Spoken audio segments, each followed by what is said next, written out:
biggest thing for these service members that have PTSD, being able to function. Yeah. You know, like, don't give up. Like, you have all this training, you have all this life still to live. Push forward.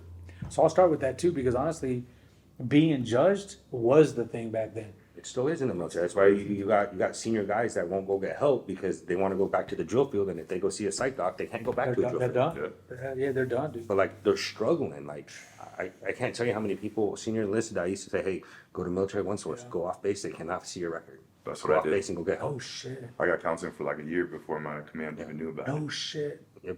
And you initiated the counseling? Yep. And then That's command smart, the command And I can't. knew- We didn't do that I shit. tried to do it Fuck. away because I knew it was going to blackball my career, and sure enough, I mean, granted, you know, the way they look, oh, you're medically retired, but Bro, there what was does that mean to me when there was times where they ask you those questions, you're like, I'm not, you don't even want to answer them accurately, because who hasn't had certain thoughts? But think about this. Think about these Fuck. service members right now who are getting out with PTSD that are going to try and go in that civilian job, who are scared shitless. Let's be honest. Yeah, for right? sure, They're for scared because like they're going to be like, well, how about if I get a job and I have nightmares for the whole week and I haven't slept? Like, how am I going to still function at my job? They're going to look at me weird. I'm going to fail. I'm a failure, right? Compared to like, hey man, I know what you're struggling through. Like, if you need some time off, go take it. Yeah, for if sure. you need to go home today and go get some Yeah, rest, that's a go. great point. That's a Like, great point. we're here for you. We're not here for anybody else. We're here Employers for didn't get that before. I'll be honest. They didn't get that. I didn't No, even 'cause put you're- it in you're my a dollar resume. sign. because you're a dollar sign?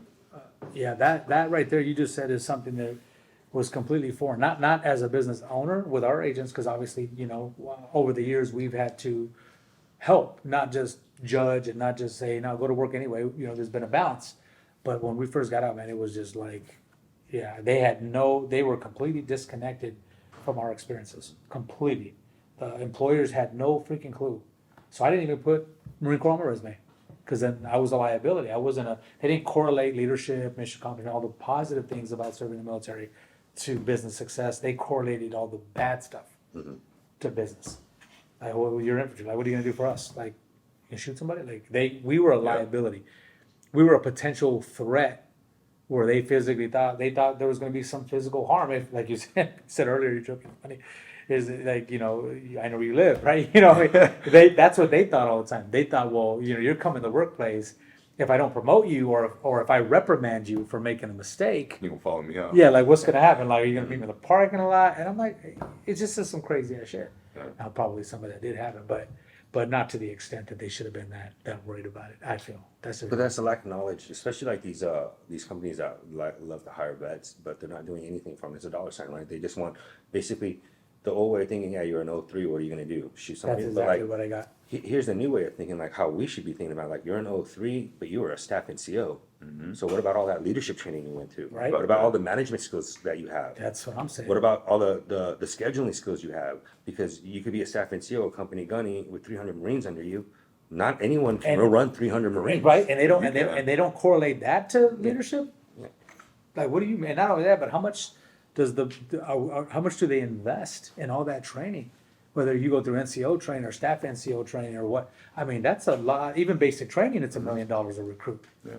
I mean, you're pumping in a lot of knowledge. I see why they say government issue, because they're spending a lot of money on us to get us to be able to accomplish their mission initially.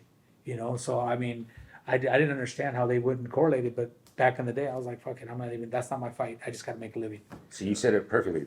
These organizations and these companies want you to accomplish Their mission. Our goal in Boosted Suits is for you to accomplish Your mission. I your love that. personal mission. That should be the Like, tagline. Where do you want to go? Where do you want to go in life? And That's let's the get you tagline. there. That's the tagline right there, bro.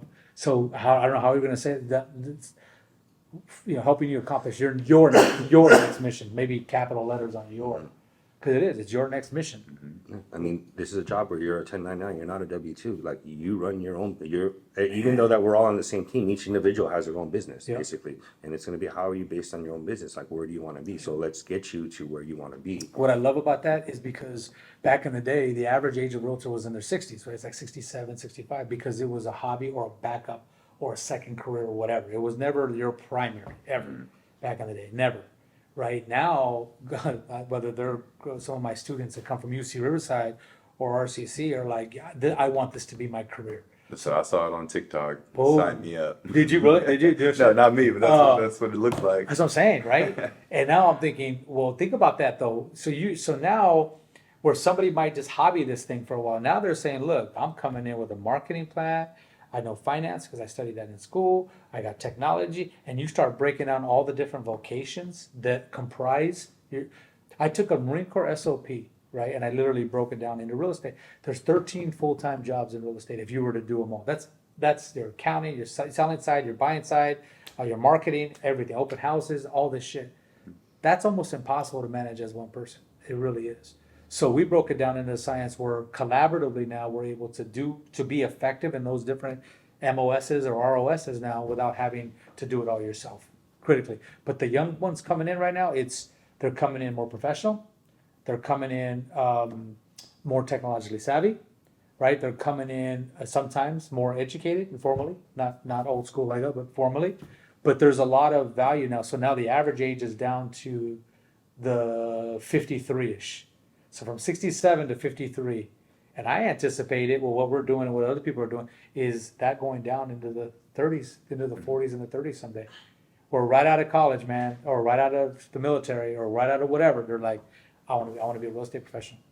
But a lot of these members that are separating or retiring, they're at the same age as maybe within 5 to 10 years of the first time homebuyers, right? Like you say, the average age of an agent coming into the business is 53, but what's the average age of a first time homebuyer? Oh, what is that? That's a good question. The average age is probably about 28 to 32. So okay, if okay, you're at okay. 53 years old, how are you relating to that 28-year-old? That's a great point. I How thought can about you that. relate to Whole that? That's a generation gap. great That's point. generation Shit. gaps Two compared to like generation what gaps. we're doing now. Yeah. We're able to relate to those first time home buyers. We're able to be like, hey, I get it. I bought my first home at your age. Yep. And I know what the struggle was to coming up with a down payment if you're not using your VA, or coming up with closing costs and learning how to navigate through that. So that's the key, is like we're bringing these professionals into the industry that can still correlate with the first time home buyer. Dang, yeah, that's And awesome. guide you properly. That's awesome. So as we're professionally preparing the transitioning, military personnel or spouses or veterans in general, man, the fact that they're getting the professional skill set training, they're getting all the fundamental training. I mean, the value ultimately that's going back to the consumer is tremendous. Tremendous. Tremendous. Even contract changes alone, man. Like there's so many new revisions. When I got in the industry, the RPA, the purchase agreement, was like the three pages in triplicate. Now I know it's the 12, 14, 16 pages. It's crazy. Every year they add more because of lawsuits and other issues that they want to address.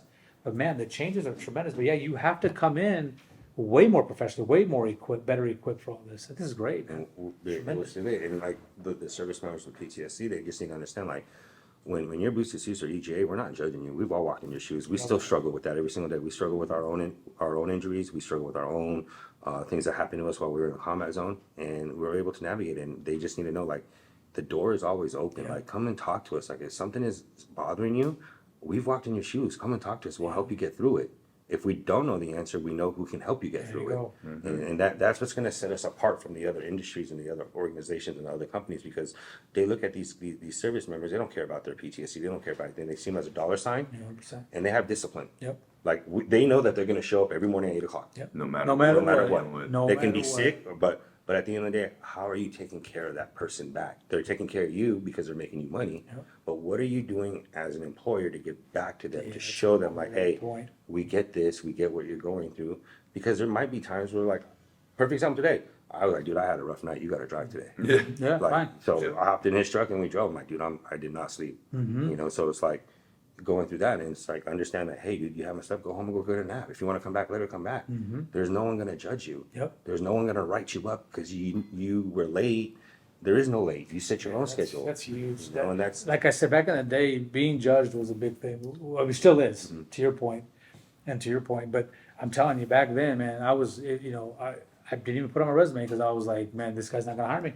I'm not gonna get hired. Not only will I not get, promoted if I was to get hired, but just not even getting a second look, because I look at the resume, I'm like, oh yeah, you were in combat. Yeah, it was an immediate threat, right? Not a value. So your point's well taken. like, for us, bring it. Let's go. You can Yeah. come in real estate. We'll Bring it take in. care of you. We'll manage it. We'll make sure you're good to go. So your point about any boots to suits participant or candidate or what have you, there's no judging here. There's no judgment. There's no judgment. Bring your struggles. Bring the struggles. They're gonna see us struggle as instructors. They're gonna see 100%. us come in tired. They're gonna see it in our faces. Some days we're all perky in their teaching, and some days we're down because we haven't slept. We're tired, and they should be able. They'll relate to it too. They're like, all right, they're seeing it, and like that. The worst fear for me when I transitioned was thinking about getting a job with someone like a boss that I couldn't get along with, and obviously we've dealt with stupid people in the military. Dealing with stupid bosses in the civilian world is a whole different thing because Sure. they're just gonna fire you, right? So it's like they're almost kind of shut off to wanting to work,